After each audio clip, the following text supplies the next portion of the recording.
El programa Empresarios de Acá es declarado de interés ministerial por el Ministerio de Industria, Energía y Minería. Presenta Claro. Presenta el siguiente programa Banco República. Conoce más en brow.com.uy. En el programa de hoy vamos a conversar sobre cómo se incorpora la inteligencia artificial en el idioma inglés. De este y otros temas conversamos con Marco Moscardi, que es director de Learning. También vamos a conversar sobre qué tienen que tener en cuenta las empresas a la hora de salir a buscar capital. El diálogo es con Olivier Schultz, que es fundador partner de Global Business Consulting.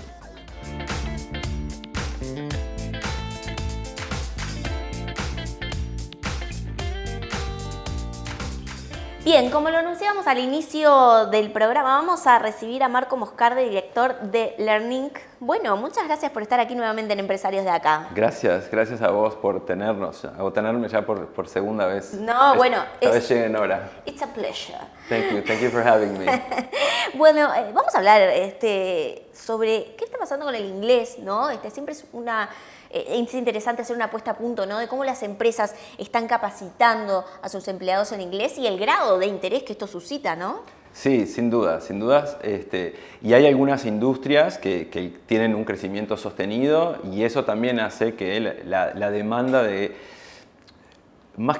creo que hoy se está utilizando mucho el término upskilling, ¿no? Que es como actualizar tus habilidades que ya tenés. Entonces, y en el caso del inglés, por eso es interesante ese término, porque no necesariamente es aprender. O sea, son diferentes procesos. Hay empresas que tienen personas que tienen que aprender y hay un montón de empresas que tienen personas que tienen que volver a vincularse con el idioma y vivenciar el idioma de forma de poder trabajar en el idioma o poder ir de un lado al otro. Por suerte, en Uruguay hay una cantidad de empresas que entienden esa necesidad. Está muy vinculado al sector software, pero también logística o algunos estudios grandes de abogados. Bancos también. Tiene mucho que ver, no solo con el nearshoring y el hecho de que muchas empresas contratan software factories o tienen partnerships acá en Uruguay, sino también que mucha gente viene a Uruguay y ahora en muchos rubros de servicios las personas tienen que interactuar con clientes que pueden ser de países de habla inglesa o, como hablábamos fuera de cámara, de países que no son de habla inglesa, pero que deben comunicarse en inglés porque tampoco hablan español. Y eso también está pasando en Uruguay.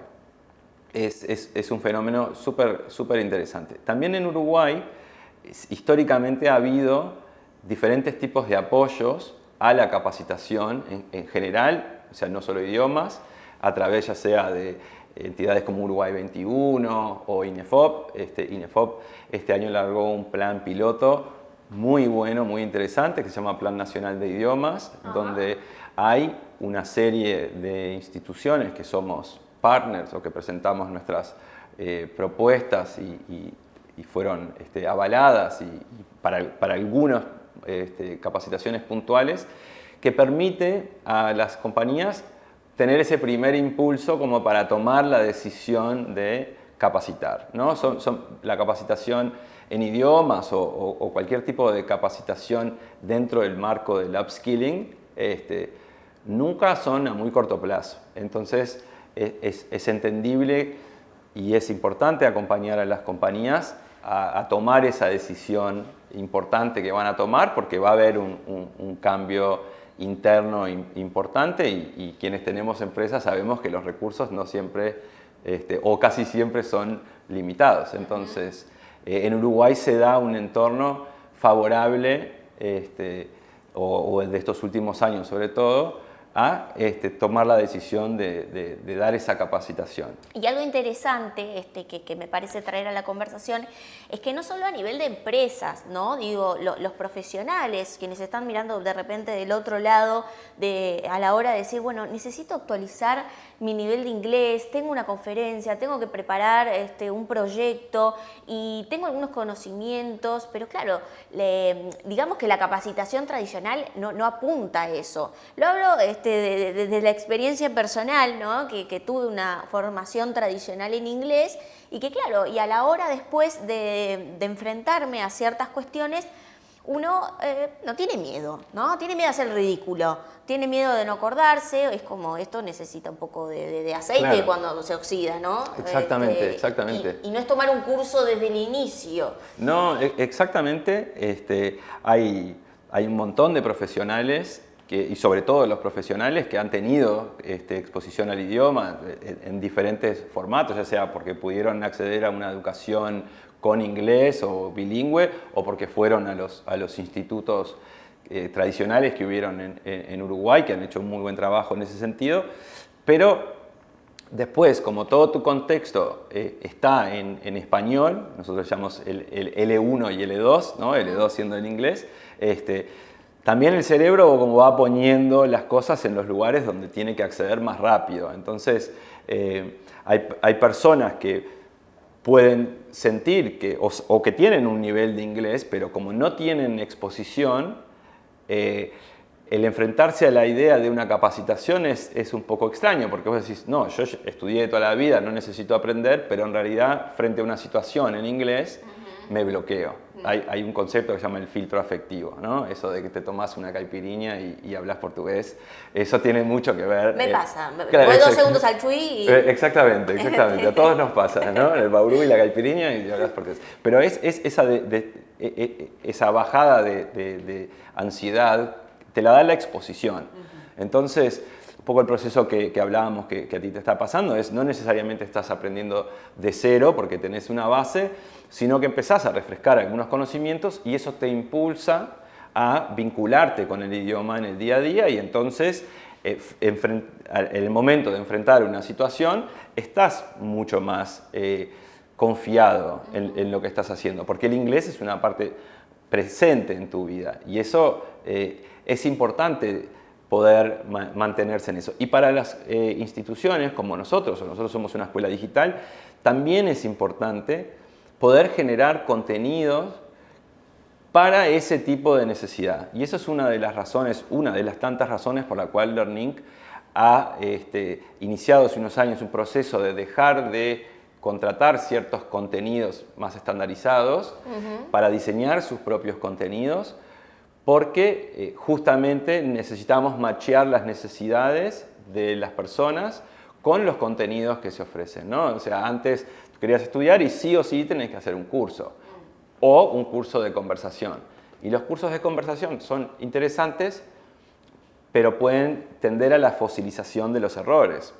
Porque si vos estás siempre hablando, pero no tenés una instancia de corrección, de revisión, de leer, las cosas que decís mal, entre comillas, o que pronunciás mal, tienden a fosilizarse. Entonces, es importante también desde quienes brindamos el servicio conocer cuáles son las necesidades y poder tener productos o proyectos acordes a ese tipo de cosas. Cursitos de pronunciación que tengan 6 sesiones o cursos que se enfoquen en cómo dar una presentación en 6, 8 sesiones, ¿no? Y que después capaz que eso te dispara la necesidad de volver a un curso porque sentís esa necesidad. Pero quizás solo te da un boost de motivación, que es lo que necesitas, y te da las herramientas para el trabajo puntual. Tenés una presentación, tenés que hacer un viaje, tenés un Zoom y haces ese caso puntual. Sí, claro que sí. Y allí mencionaba justamente, ¿no? lo de las clases virtuales, ¿no? ¿Qué beneficios están teniendo en lo que es el sistema virtual, ¿no? Porque obviamente hoy estamos todos más acostumbrados a lo que es la virtualidad, mantener reuniones por Zoom, videollamada, Meet, lo que fuese, pero y también a la hora de capacitarse, ¿no? Y no menor es a la hora del inglés, porque, por ejemplo, yo tuve la experiencia de tomar clases con una profesora que solo podía comunicarse conmigo en inglés porque era de Ucrania, ¿no? Y bueno, ¿qué beneficios se están destacando en ese sentido? Empezamos por ahí. Lo primero que nosotros pudimos ganar es en diversidad del equipo docente. Digamos, en Sudamérica tiende a haber un perfil muy, no sé si muy acotado es la palabra correcta, pero hay un perfil de quién es el docente. Cuando el mundo se volvió, cuando digitalizamos y el mundo es la pecera, también hemos podido ir incorporando docentes de todo el mundo. De hecho, LearnInc tiene docentes en Filipinas, en Sudáfrica, en Indonesia, en Egipto, en Estados Unidos, en Canadá, mucha gente en Sudamérica, mucha gente en Sudamérica que es o hijos de extranjeros o gente que vivió en el extranjero, ¿no? Y tenemos, creo que es como realmente, tenemos 2 profesoras de Ucrania y es una de las cosas que a mí, fuera de las satisfacciones que me da LearnInc, esa fue una cosa que me impresionó y que me dio mucha alegría, lo hablé mucho con mis hijos y con el equipo, de que en una situación tan compleja como las personas de Ucrania, ahora bueno, tenemos otros conflictos también en el mundo, que la gente necesita salir de su país, poder ser la opción de contención y de trabajo para las personas que tienen esa necesidad, es increíble y eso viene también con ese mundo digital. Después, para el alumno, bueno, también gana en ese sentido, gana en practicidad y sin duda hay un montón de retos. O sea, yo me formé dando clases y me acuerdo que cuando hice mi primera escuela era muy novedoso, que tenía mesas redondas y ovaladas para poder sentar a las personas en círculo y entrar y salir del círculo, ¿no? Y hoy todo eso cambia, a ver cómo es la experiencia y cómo se van recreando o no recreando, porque eso sería imposible, sino bien, ok, cuáles son los retos que tengo ahora y cuáles son las posibilidades y qué combinaciones puedo hacer de la clase, que LearnInc defiende mucho el grupo, ya sea o la relación con un docente en vivo, ¿no? Ya sea en clase grupal o en clase individual, y eso combinado con el material asincrónico. Entonces hoy tú tenés la posibilidad de mantener tu curso de inglés si estás de viaje, mantener tu curso de inglés si teletrabajás. También nos pasa que compañías que tienen su equipo en diferentes partes del mundo han podido generar espacios de sociabilidad dentro de sus empresas en el ámbito de clase de inglés. La gente no se conoce fuera de ese ámbito y en ese ámbito, que todo el mundo tiene un poco la guardia baja y estamos todos en la misma, permite generar relaciones que después se trasladan fuera de ese ámbito y facilitan mucho los canales de comunicación. En ese sentido ha sido muy interesante. Y ahora viene todo el reto de la inteligencia artificial y qué se puede montar sobre eso. Ahora vamos a hablar, eso es muy interesante de lo que tú decís y quiero hacer este breve comentario porque es como el mejor ejemplo de lo que hemos venido hablando en muchos programas, ¿no? Que hemos hablado de trabajo remoto, de cómo generar comunidad, de cómo también uno imagina que las empresas de tecnología pueden trabajar en diversas partes del mundo y de alguna forma todo lo que tú estás contando de que hace la empresa conjuga todo eso, ¿no? Entonces es un buen ejemplo para ilustrar lo que efectivamente venimos tratando en el programa con otras áreas. Y un aspecto no menor, que si no mi socia me lo va a reclamar y es súper cierto, como nosotros nos enfocamos en upskilling y tenemos un público que está en diferentes partes del mundo y eso, también en inglés y a través de la clase de inglés, nosotros hemos incorporado una cantidad de conceptos de lo que llaman core skills o habilidades blandas. Creo que core skills tiene un poco más de sentido para lo que es,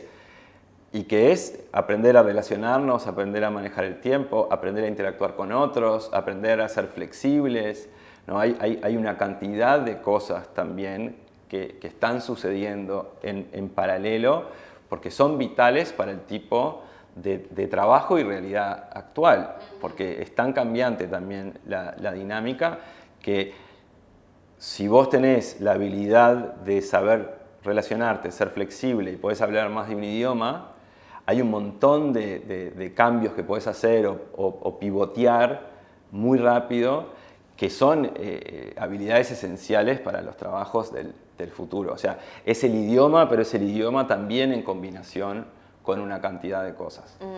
Allí hablábamos de inteligencia artificial, término que se viene usando desde hace muchísimos años, que lo venimos aplicando desde hace muchísimos Exacto. años, pero ahora como que ha sido el boom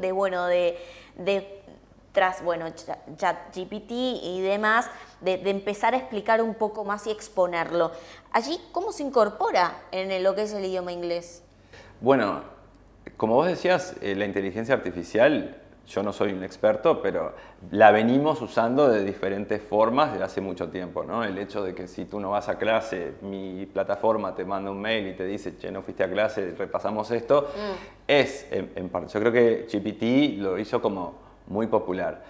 Estamos en un momento de experimentar, aprender, como te decía anterior, el uso de las inteligencias artificiales tiende a reforzar ese concepto del ciudadano independiente, o por lo menos nosotros el uso que le queremos ir dando es ese, ¿no? El de saber que sos tú el que está hablando, poder utilizar elementos de metacognición para saber cómo estás aprendiendo, poder tener más estadísticas en tiempo real.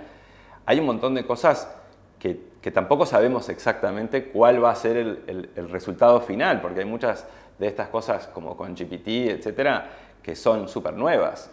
Eso también marca que hay un montón de cosas que se van a hacer, que se van a testear, las vamos a probar, funcionarán, no funcionarán, pero sin dudas lo importante es incorporar eso, que son herramientas súper importantes. Nosotros, de hecho, como te contaba, estamos trabajando explorando y testeando una plataforma para... Ellos funcionan como una especie de... ¿Viste cuando la computadora dice el procesador que tiene, ¿no? Adentro? Sí. Ellos quieren funcionar en ese formato, me pareció interesante. Y lo que se enfocan mucho es en el proceso de metacognition, que es eso, ¿no? Estuviste una hora estudiando, pero estuviste 20 minutos sin prestar atención o te distrajiste porque todo el entorno hoy está llamando tu atención, desde tu teléfono, la compu, todo lo que pasa. Nosotros creemos que le va a dar un montón de herramientas a los profesores para poder dar mejor feedback y a los alumnos para trabajar mejor en estar vinculados al idioma entre clase y clase. Y ese es el uso donde LearnLink está poniendo el foco, el poder acceder al alumno o presentarle al alumno temas que puedan ser académicos o no en los horarios donde las personas son más receptivos a eso, porque es súper importante que vos tengas un descanso de la clase, pero que el inglés sea parte de tu vida. Entonces, con la inteligencia artificial, nosotros vamos a poder hacerte llegar un mensaje en el momento que tú estás más dispuesta o dispuesto a escucharte un podcast. Porque eso tiene un impacto también en cómo vos vas a poder relacionarte con el idioma. No es solo la clase que LearnLink te da. Es como ir al gimnasio y después no hacer nada más. Digo, los movimientos tienen que estar incorporados durante todo el día. Exactamente. ¿No? Exactamente. Y todo eso que hablamos, hay gente que te dice, bueno, no sé, me voy a poder poner un auricular y no necesito. Yo creo que en realidad eso es bastante peligroso. Y es súper importante que uno sepa que uno tiene que formarse para ser libre e independiente. Y este tipo de cosas, si las usamos para empoderar eso, vamos a lograr la posibilidad de que no necesites una máquina. Todos usamos ChatGPT para corregir los mails o para cambiarle el tono y esas cosas están buenísimos y hoy se puede armar prompts muy fáciles que te permiten tener un pequeño diálogo con la máquina si está, digamos, dentro de un contexto, o escribir y que te diga, mirá, te equivocaste en esto y que te tire un ejercicio del error que tuviste. Y por supuesto que LearnLink está trabajando en incorporar esas opciones que te dan, pero eso es como un poco más cosmético. En mi opinión está buenísimo y, digamos, reitero, LearnLink lo está incorporando y entiendo que mucha gente también. Hay otras cosas que son un poco más profundas que tienen que ir al aprendizaje real, como a sostener ese verdadero aprendizaje que hablábamos, la interacción en comunidad y potenciar esa relación. Bien, bueno, no es para anunciar todavía, ¿no? Pero ya pronto se vendrá algún tipo de tecnología que estaremos conociendo, que se incorporará en las clases. Estamos en los procesos de prueba, estamos súper entusiasmados. La compañía con la que estamos trabajando realmente es increíble lo que están haciendo y las personas que están detrás de esa compañía también son como súper inspiradoras. Para nosotros fue un orgullo que les llamara la atención lo que estamos haciendo nosotros y plantear un partnership. Queremos hacerlo correctamente y no necesariamente anunciar inteligencia artificial por decir tengo inteligencia artificial, porque de hecho ya la tenés desde antes, pero creo que va a ser un cambio muy importante y nos va a ayudar un montón. Y va a ayudar un montón a las empresas también al monitoreo y al seguimiento del proceso de aprendizaje que están haciendo los alumnos. Bien, bueno, el diálogo ha sido con Marco Moscardi, director de Learning. Bueno, muchas gracias por actualizarnos, por updating about the English issues and about English in Uruguay. Thank you for taking the risk of speaking to me a little bit in English. Yes, but in it's front really of fun. camera. It's very fun. Thank you for having us. It's a challenge. It is even for me. Okay, I guess. Well, thank you very much. Thank you for having me, and thank you.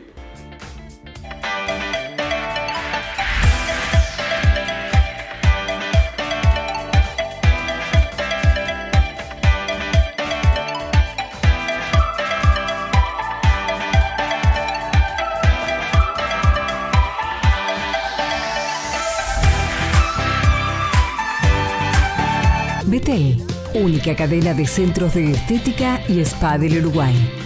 GSS, única empresa en Uruguay dedicada al Facility Services. Limpieza, seguridad, outsourcing de personal y mantenimiento. Conozca más en www.gss.com.uy. Agregamos valor a las empresas. Recursos humanos, proveedores, impuestos, finanzas y bla, bla, bla. ¿Manejás tu negocio o tu negocio te maneja vos? Si buscas soluciones 360 reales para tu empresa, Estudio Ugalde, asesores PYME.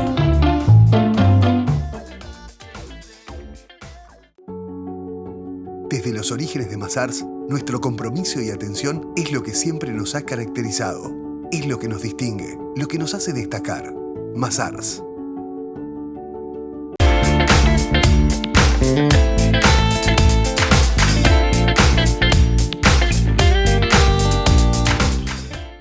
Presenta Mazars, auditoría, contabilidad, outsourcing, impuestos, compliance, capital humano, legales. www.mazars.com.uy.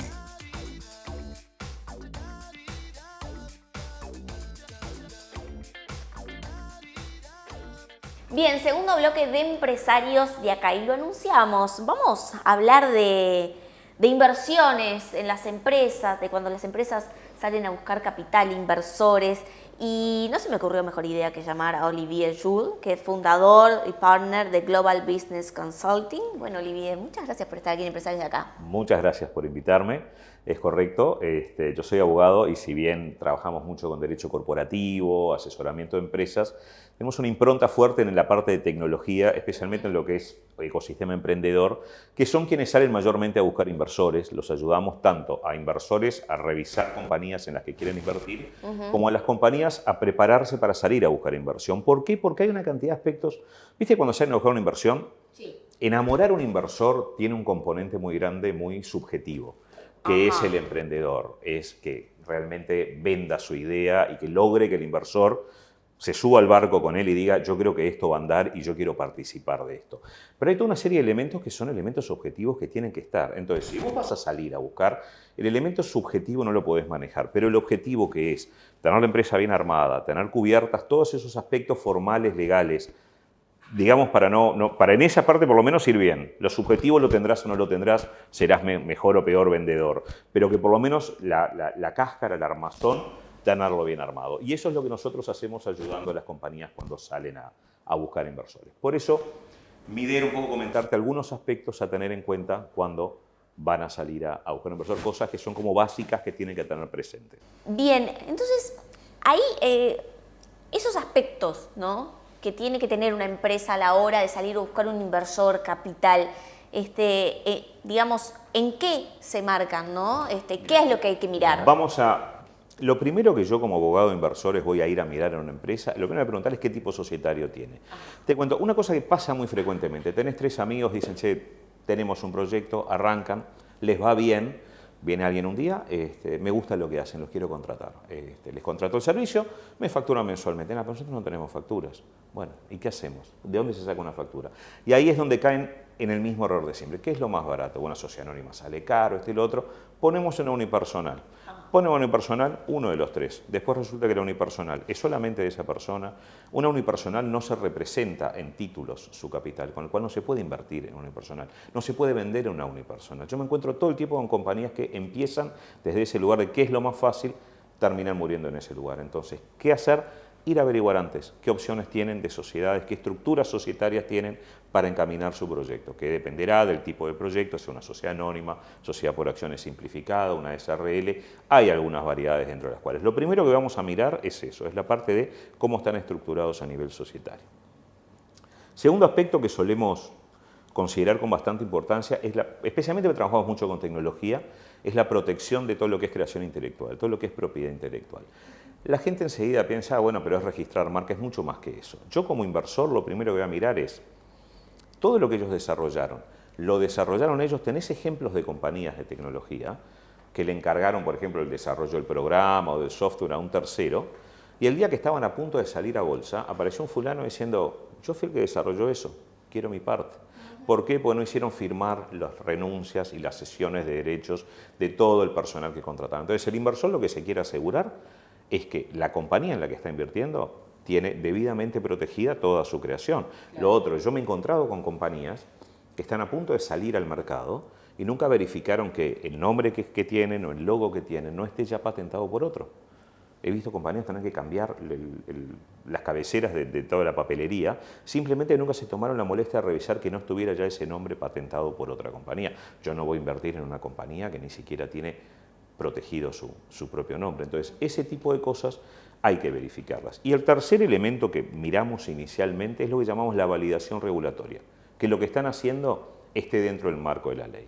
¿Por qué? Porque, por ejemplo, en la fintech, que pasa muy frecuentemente, hay una cantidad de normativa bancocentralista que el estándar de las personas no lo conoce. Y de repente, sin saberlo, están incurriendo en violación de normativa por no registrarse, por no tener ciertos tipos de formalidades en sitio, y directamente no lo saben. Yo voy a invertir en una compañía que luego resulta que le falta hacer un montón de trámites ante Banco Central para estar pudiendo hacerlas. Cada día encontramos más en el universo de la medicina el ingreso de la tecnología. Los datos clínicos de los pacientes es lo que se conoce como datos personales sensibles. Hay toda una regulación, de hecho hay una unidad reguladora de protección de bases de datos personales que la mayoría de la gente no sabe que existe. Y hay una cantidad de obligaciones formales a cargo de quienes almacenan o procesan datos personales. Entonces, de repente, lo están haciendo, no lo saben. Yo antes de invertir ahí me voy a asegurar de que estén cumpliendo con todo, pues hay multas, hay sanciones y toda esa inversión cae. Entonces, ¿qué pasa? Las compañías vienen a asesorarse antes. Pues si yo soy el inversor y tú me decís, no, tenés que invertir en mi compañía por tal y tal motivo, supongamos que me vendés la idea y yo digo, sí, está bueno, voy a invertir ahí.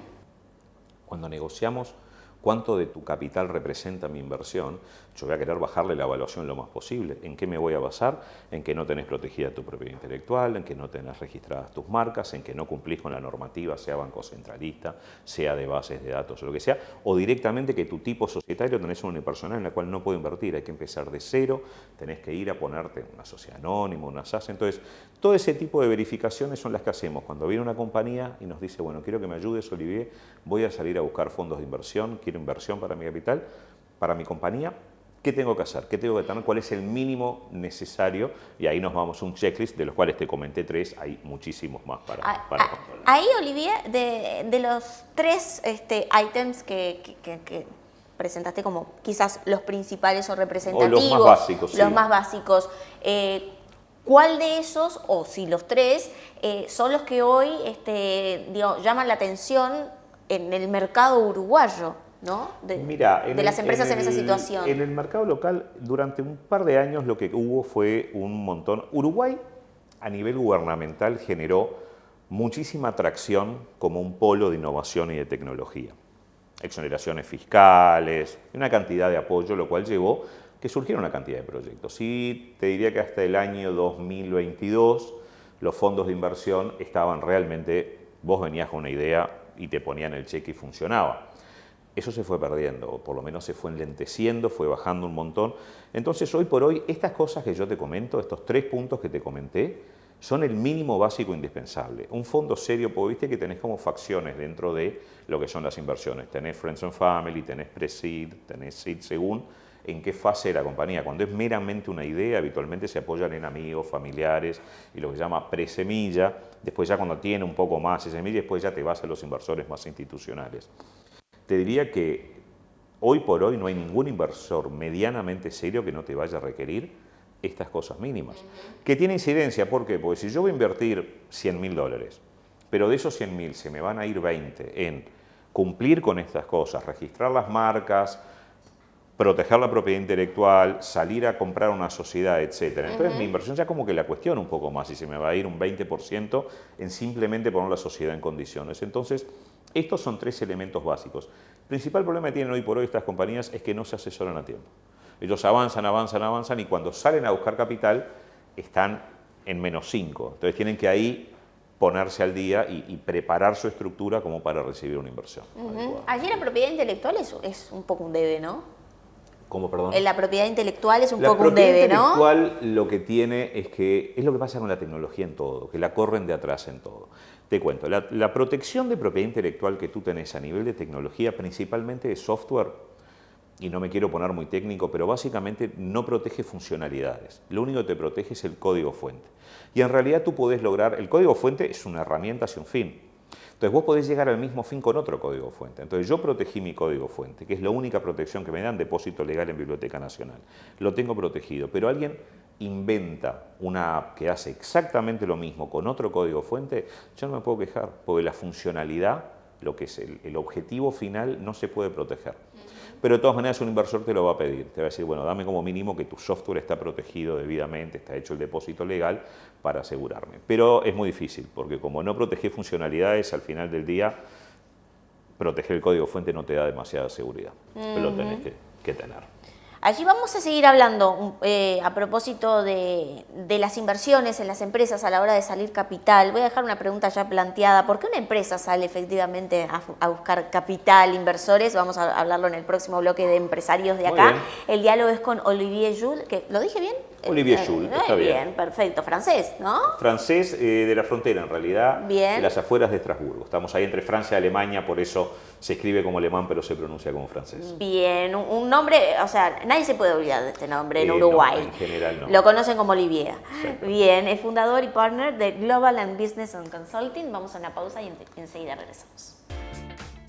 Bien, no nos vamos a la pausa, por supuesto, sin antes hacerles una recomendación a quienes quieran incorporar un nuevo rubro a sus comercios como libros infantiles y revistas. Districerro es la mejor opción. Districerro es la importadora y distribuidora con más de 2.000 colecciones de libros a disposición. 48 años en el mercado respaldan la experiencia de Districerro. Pueden contactarse al 2359-5976 y vía web en www.districerro.com.uy. Querer poder exaltar, es bailar, querer soñar, es crear tu identidad.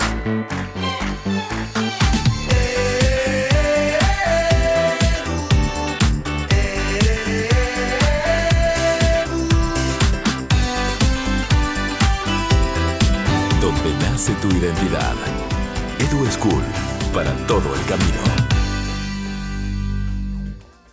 En tus obras, coloca aberturas de aluminio Patagonia, importadas de China, de alta prestación y a precios increíbles. Reconocidos constructores locales nos han elegido para sus proyectos con total éxito, mejorando sustantivamente la performance de los cerramientos y con importante ahorro de costos. Aberturas Patagonia, excelente calidad a precios increíbles.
El menú ejecutivo de los empresarios está en Rodelú Positos.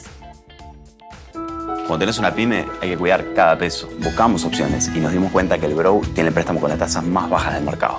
Nosotros tenemos la empresa hace más de un año y el otro día nos decidimos y abrimos una cuenta pyme. Abrí tu cuenta pymes sin costo y obtené tu crédito express en menos de 48 horas con el 13.5% de interés en pesos, la tasa más conveniente del mercado. Además, te damos tarjeta de débito y siempre tenés una sucursal cerca. Banco República, nuestro banco país.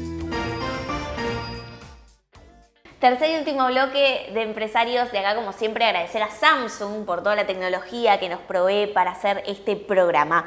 Estamos en diálogo con Olivier Roux, que es fundador y partner de Global Business and Consulting, y estamos hablando de las inversiones en las empresas, de cómo atraer esos inversores de buena manera, cómo cumplir con esos requisitos.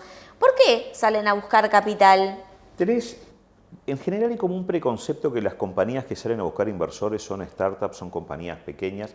Yo me encuentro cada vez más que hay compañías que de repente llegaron a un determinado umbral en el cual llegaron a la cima de su crecimiento y que si no hay una inyección de capital, compañías que sobreviven, que la empatan, que se mantienen abiertas, que tienen un horizonte de trabajo, tienen la compañía abierta, pero se quedaron sin crecimiento o les falta una inyección de capital. Esas compañías salen a buscar inversores, como te comentaba en el bloque anterior, las cosas que hay que tener. No necesariamente, uno porque vive permanentemente sumergido en el universo de las startups, todo este entorno emprendedor, las compañías tecnológicas, todos quieren ser el próximo unicornio, la próxima D-Local, pero muchas veces tenés compañías que, otro caso que me encuentro frecuentemente, compañías que la generación originaria se jubiló o se fue y la nueva generación quiere cambiar el rumbo de la compañía y para eso necesitas inversión. Muchas veces para una transformación, para un crecimiento, para un scale-up de una compañía hace falta algo que las compañías muchas veces no tienen, que tienen su resultado mensual que las mantiene abiertas, pero no tienen de repente $500.000, $1 millón para hacer ciertas reformas estructurales que les van a permitir crecer. Entonces las compañías estas salen a buscar inversores, especialmente en un contexto que se generó, como te comentaba, en la cual fondos de inversión, etcétera, aterrizaron en Uruguay buscando proyectos para maximizar sus rendimientos. ¿Están activos hoy inversores buscando dónde invertir? Bueno, se redujo bastante. O sea, en Uruguay fundamos, yo soy uno de los miembros fundadores de Urucap, la Asociación Uruguaya de Capital Privado, y es impresionante cómo vinieron fondos de Argentina, de Brasil, de Paraguay, de España. O sea, tenemos un montón de fondos extranjeros porque Uruguay lo que da es enormes facilidades para inversores a venir. La realidad es que siendo un país de 3 millones de habitantes, el universo que hay de proyectos en los cuales invertir es limitado. Entonces, al principio parecía que había muchísimo, ahora se ha enlentecido. Y por otra parte, los inversores lo que están es también exigiendo un poco más a la hora de invertir. Inicialmente vos venías con una buena idea y siempre había alguien dispuesto a poner un cheque para respaldarla. Hoy lo que piden es ver un poco cuán comercializable, cuán escalable es esa idea y son como más cuidadosos. Yo estoy encontrando ya hace como un año y pico que están bastante más cuidadosos a la hora de seleccionar proyectos en los cuales invertir. Volviendo al tema de la inversión que te iba a mencionar, nosotros hacemos algo que se llama la estructuración. ¿Qué es la estructuración? Cuando uno sale a buscar inversores a nivel local, de repente compañías locales, inversores particulares que invierten, no hay problema. Pero en general cuando uno busca un inversor institucional, un fondo de inversión americano, compañía grande que invierta, o incluso cuando quieren ver si, por ejemplo, alguien que se dedica a logística, es probable que en algún momento su sueño sea que lo compre Amazon o que lo compre Alibaba, ¿verdad? Esas compañías, lo mínimo que van a exigir es que estos proyectos estén estructurados. ¿Qué significa? Ninguno va a invertir en una SRL uruguaya. Le van a pedir que tenga una estructura offshore, habitualmente por un tema de optimización de impuestos, que es algo que nosotros hacemos mucho con las compañías. Lo hacemos en dos niveles. Por un lado tenés las personas que tienen patrimonio elevado y que quieren, en general, a través de trusts irrevocables o fideicomisos o diferentes figuras jurídicas, generar eficiencias fiscales en su patrimonio. Pero después tenés compañías que directamente el inversor norteamericano le va a decir, no, mira, yo en una SRL no voy a invertir, yo necesito que pongas una Cayman Islands o una BVI o una compañía offshore en el Reino Unido, en España. Hay un montón de jurisdicciones, en general uno piensa en el Caribe y piensa en Panamá y hay como un estigma asociado a las offshore, que sepan que Luxemburgo, que Liechtenstein, que el Reino Unido, que España, que Holanda, que jurisdicciones que todos dirían, uy, mirá, son muy respetables, tienen los mismos vehículos para ser holding companies que tiene Panamá, que tiene BVI o Cayman. Inversores internacionales te van a pedir ese tipo de vehículos para tener como holding company del grupo debajo, porque tienen las reglas mucho más claras. Entonces yo me encuentro muy habitualmente que cuando las compañías salen a buscar inversores fuera, el paso previo siempre es estructurarse, organizar una estructura societaria que busque eficientizar, pues llega un momento que ya no es simplemente un tema de mercado y de rentabilidad, uno busca eficiencias donde puede. Uruguay es un país de impuestos altísimos, como sabemos, con lo cual una buena estructura societaria puede realmente hacer mucho más eficientes los negocios, que es uno de los puntos fuertes nuestros que hacemos mucho, es la parte de estructuración, con compañías que, como te digo, no solamente tienen que estar en el Caribe, sino que lo hacemos también. Habitualmente pones una LLC de Estados Unidos como subholding, pero arriba de eso no necesariamente tienen que ser simplemente BVIs o Panamá o Bahamas. Funcionamos también con Reino Unido, con Dubái, con Holanda, y la verdad es que funcionan súper bien y se generan eficiencias. Por algo lo hace todo el mundo. Empresas uruguayas están, digamos... Empresas uruguayas que tienen encima una LLC o directamente tienen una compañía. Nosotros acá, con compañías uruguayas que tienen, digamos, base en Uruguay, que luego crecieron para Argentina, Paraguay, Brasil. Habitualmente a todas ellas encima les ponemos lo que es la holding company, la compañía que unifica a los accionistas, de la cual cuelgan todas las subsidiarias. Ponemos habitualmente en un país que sea muy eficiente fiscalmente, una jurisdicción de baja tributación, que puede ser en cualquiera de estas jurisdicciones que te comentaba, pero sí, compañías uruguayas que están en ese esquema. Allí, Olivier, me surge una pregunta que no puedo dejar pasar, pero por ejemplo, las empresas recurren muchas veces a buscar un inversor, ¿no?, para capitalizarse de alguna forma. Pero, ¿qué pasa con las estructuras financieras, ¿no? Porque, bueno, digo, uno puede pensar, bueno, pero ir al banco no es sí, lo pero más... ¿sabés que los bancos... ¿Qué pasa allí? En Uruguay al menos, los bancos, y yo lo he visto mucho con otros universos de negocio totalmente ajenos, como sucedió con el cannabis medicinal y tal. Yo me he encontrado con directivos de bancos que me dicen, a mí tráeme hipotecas, tráeme financiación de autos, tráeme un negocio bancario tradicional, me deja unas tasas altísimas. El inversor digamos, en emprendimientos, en startups tecnológicas, lo que se llama venture capital, que es un capital de riesgo, mucho mayor riesgo, en general es un esquema completamente diferente al del banco. El del banco tiene un modelo de yo presto para garantizar una tasa, tener un spread respecto de lo que me depositan y lo que presto, pero es muy como acotado, o financiar hipotecas, prendas, etcétera. Por otro lado, estas empresas, el Venture Capital sabe que 9 cada 10 proyectos en que invierta fracasan. Ahora, son mucho más, probablemente 99 de 100 fracasan. Ahora, el que anda bien, en general la rentabilidad es del 400%, del 1000%, lo que tú quieras, pero pregúntale a la gente de Globant, a la gente de Mercado Libre, etcétera. Un banco nunca les iba a prestar demasiado dinero, ¿verdad? Porque es un horizonte de rentabilidad bajo.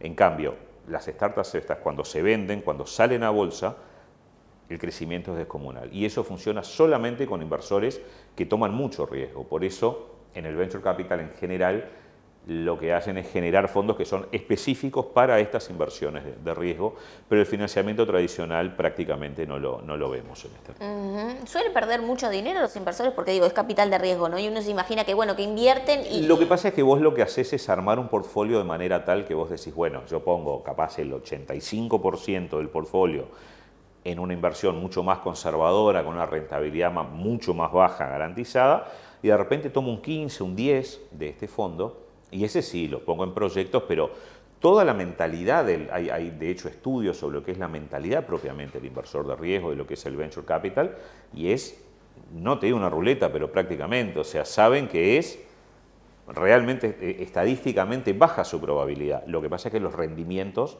no hay ninguna otra industria, salvo quizás la de las criptomonedas, que les pueda dar una vuelta así, que les pueda dar un retorno así. Cuando tú ves los crecimientos que tuvo, que de hecho ahora entró en quiebra, WeWork, pero lo que sea Uber, cualquiera de las plataformas, ninguna inversión tradicional nunca dio un rendimiento de ese tipo. Entonces lo saben, lo que pasa es que nadie pone todo su capital en eso, pones una porción muy chica y pierden ese dinero, pero lo que pasa es que cuando ganás, te recupera todo lo anterior y mucho más de lo que pudieras haber puesto nunca. Por eso es que lo paga esas tasas, pero tiene ese nivel de riesgo. Bien, qué interesante. Bueno, el diálogo ha sido con Olivier Jules. ¿Lo dije bien? Olivier Sí. Jules, está bien. No es nada fácil de No, completar. pero está. Nunca pude pasar por un aeropuerto sin que les llevara un rato el escribirlo. No, pero a mí me gusta pronunciarlo, así que hasta que no me salga, hoy no me voy de Olivier acá. Jules, está muy bien. Olivier Jules, el fundador y partner de Global and Business Consulting. Muchas gracias por estos minutos en Empresarios a acá. ustedes por Y la bueno, invitación. lo esperamos en otra oportunidad. Gracias. La contratapa de hoy es presentada por GSS Facility Services, soluciones de gestión en servicios complementarios para empresas. En el programa de hoy vimos cómo las empresas que buscan capital, que son startups, por ejemplo, tienen que seguir una serie de requerimientos que luego, a la hora de buscar ese inversor que confíe en ellas para poder brindarles ese capital, lo va a requerir. Y es necesario hacerlo previo, en las etapas iniciales, para después estar preparados. También vimos cómo la enseñanza de inglés a través del sistema virtual, por ejemplo en Learning, está teniendo un rol protagonista, no solo a nivel de las empresas, sino también a nivel de los profesionales y las personas que buscan actualizar su nivel de inglés. De todos estos temas, entre otros, conversamos en Empresarios de acá, de la jornada de hoy. Los espero en el próximo viernes a las 21 horas.